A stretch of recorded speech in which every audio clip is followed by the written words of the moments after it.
Le thème de la soirée étant la chanson française. Le premier duel va opposer Samuel Drahi de Paris 10 à Corentin Evenot de Paris 11. Le sujet étant « Est-il venu le temps des cathédrales ?» Merci d'applaudir Samuel Drahi.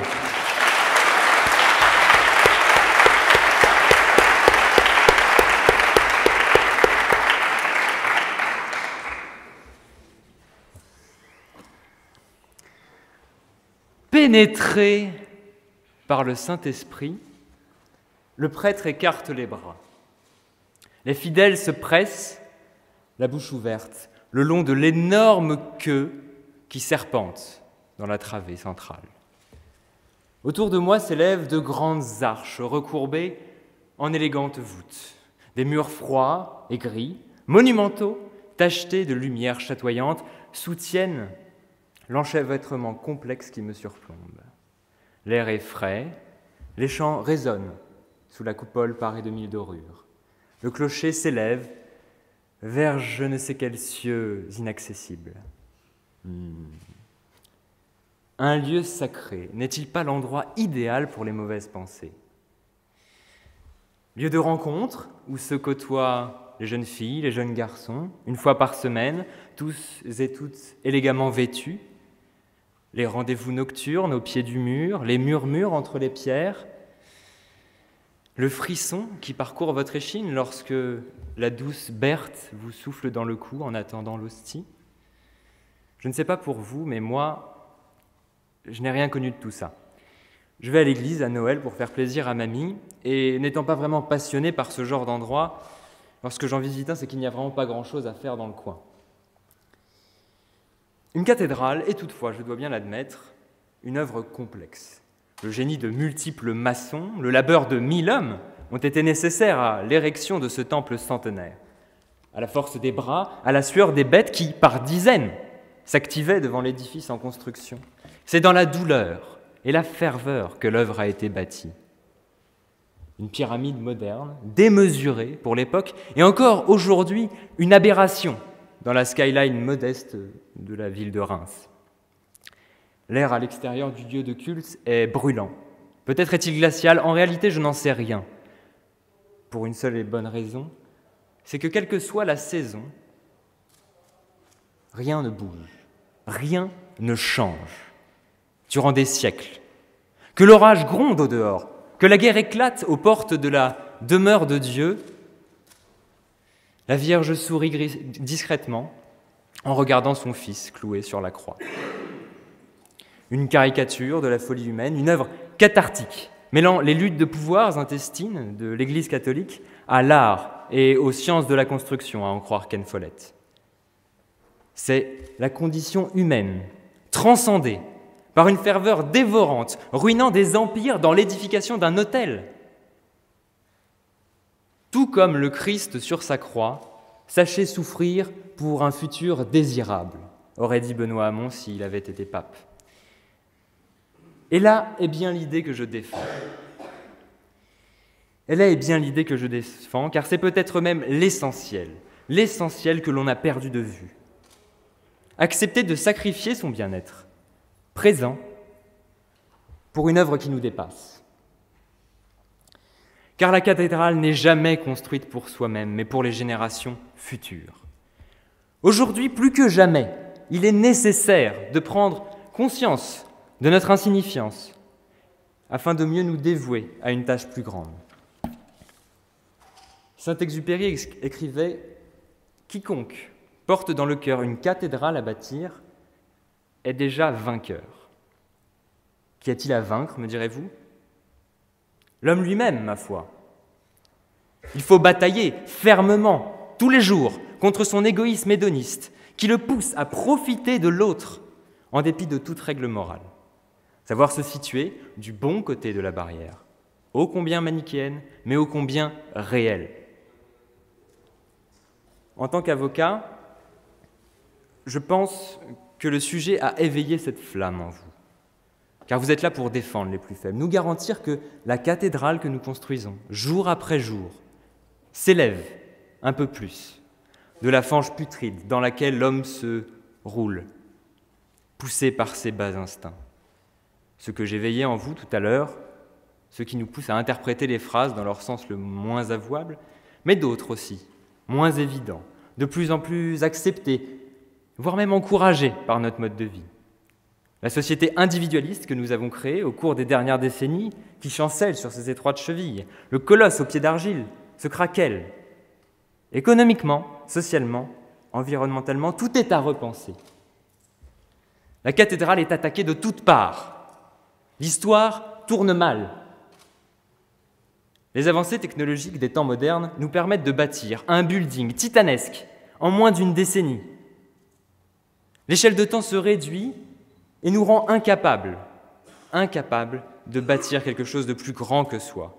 Nous regardons de haut nos ancêtres pour ce qu'ils avaient d'archaïque. Nous renions le Moyen-Âge, cette période funeste de l'histoire où les progrès ont été rares dans des domaines qui aujourd'hui nous intéressent. Il n'empêche que les gens de cette époque avaient des visées plus grandioses finalement que la majorité de nos concitoyens contemporains.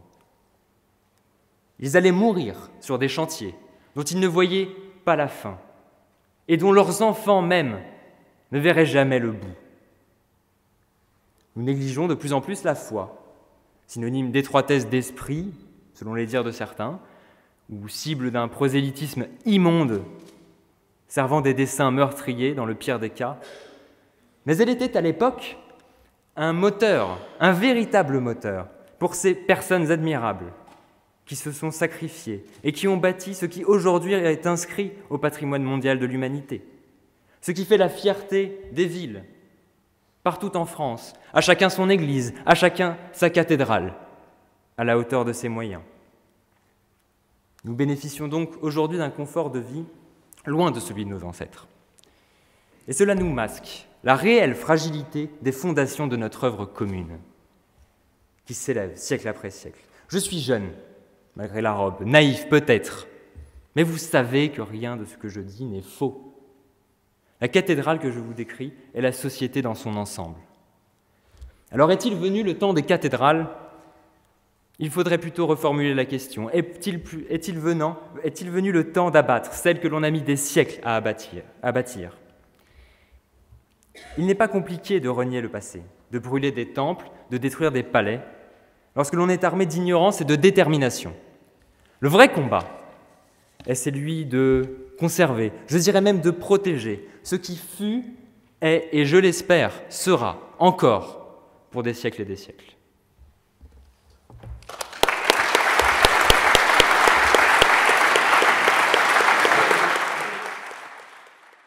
Et pour soutenir la négative, nous appelons Corentin Evenot de Paris 11.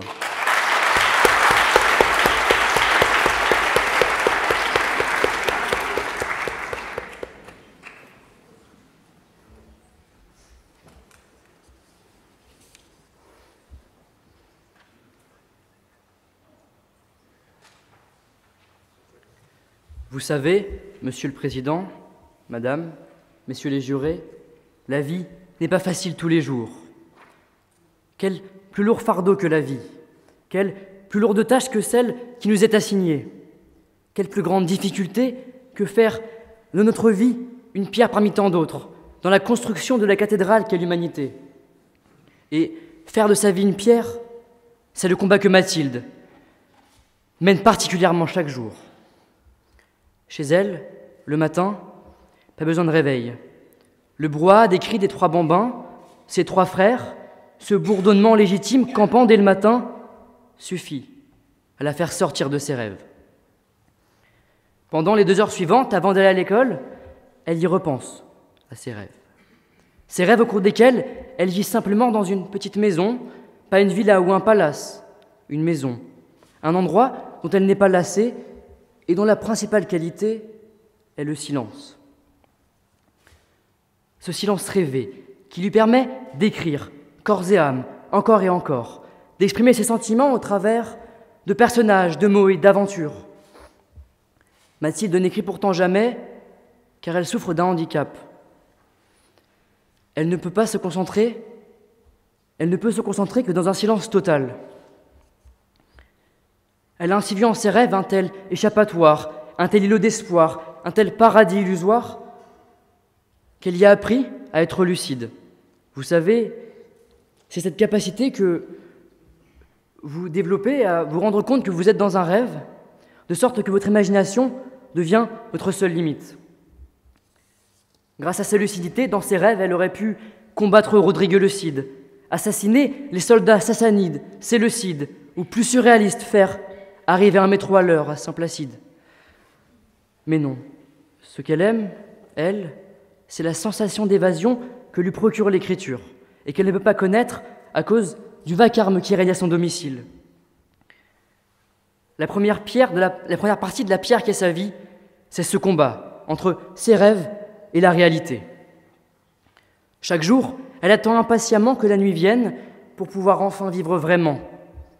Mais d'un coup, du jour au lendemain, son pays de l'écriture et de la littérature disparaît.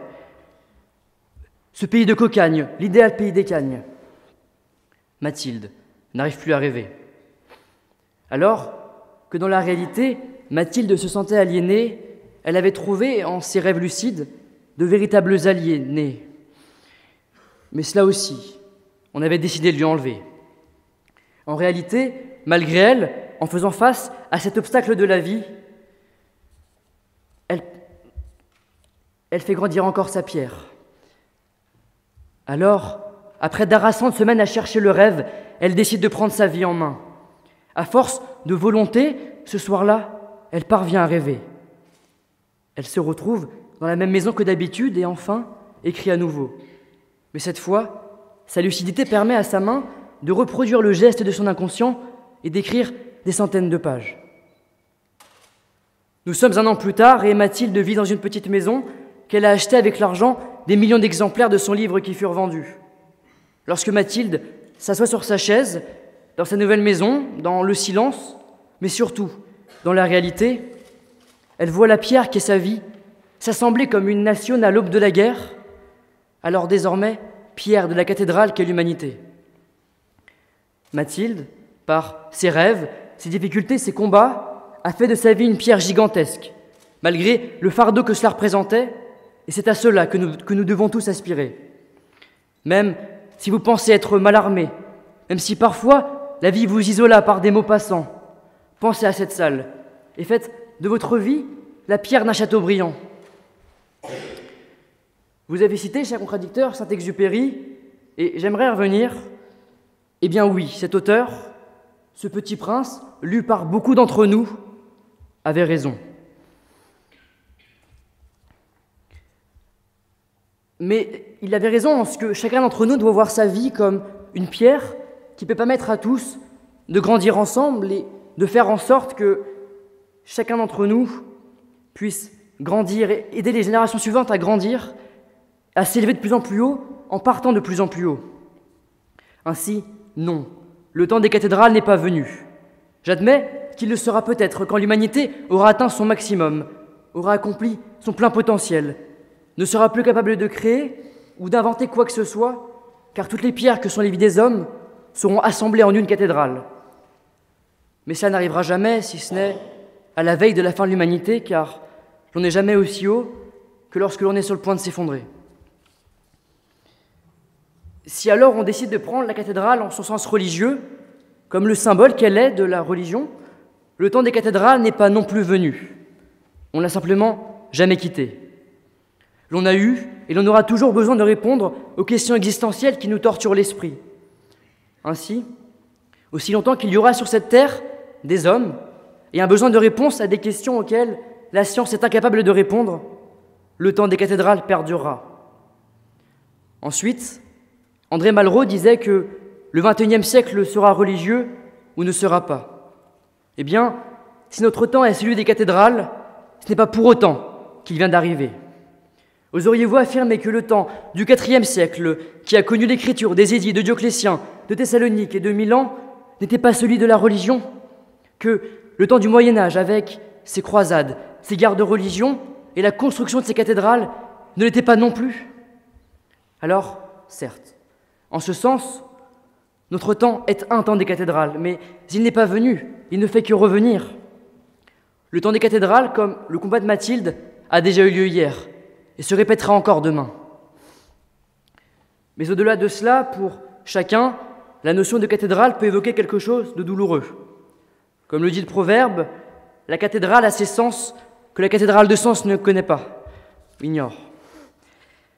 Pour vous, peut-être, Toulousain du Stade ou Alto Sécanais du Racing, amateur de rugby, la cathédrale évoquera ce plaquage, cette tentation pour vous qui peut vous pousser à l'expulsion, vous pousser à la faute et finalement causer votre défaite.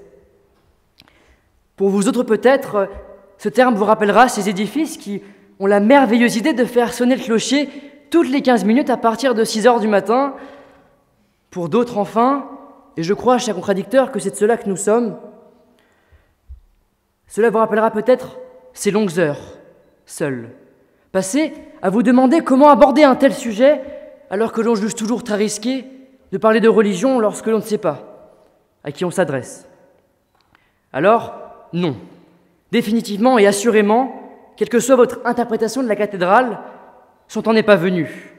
Non, il n'est pas venu le temps de la fin de l'humanité. Non, il n'est pas venu le temps de faire du rugby une véritable boucherie. Non, il n'est pas venu le temps des nuits blanches à cause du bruit. Non, il n'est pas venu le temps de toujours se poser des questions sur le discours que l'on a à faire et de restreindre nous-mêmes notre propre liberté d'expression. Alors, oui, Monsieur le Président, Madame, Messieurs les jurés, le temps des cathédrales, peut-être qu'il viendra, peut-être qu'il ne fait que revenir sans cesse, peut-être ne l'avons-nous jamais quitté, mais non, il n'est pas venu et je constate déjà par ce silence religieux que vous y consentez.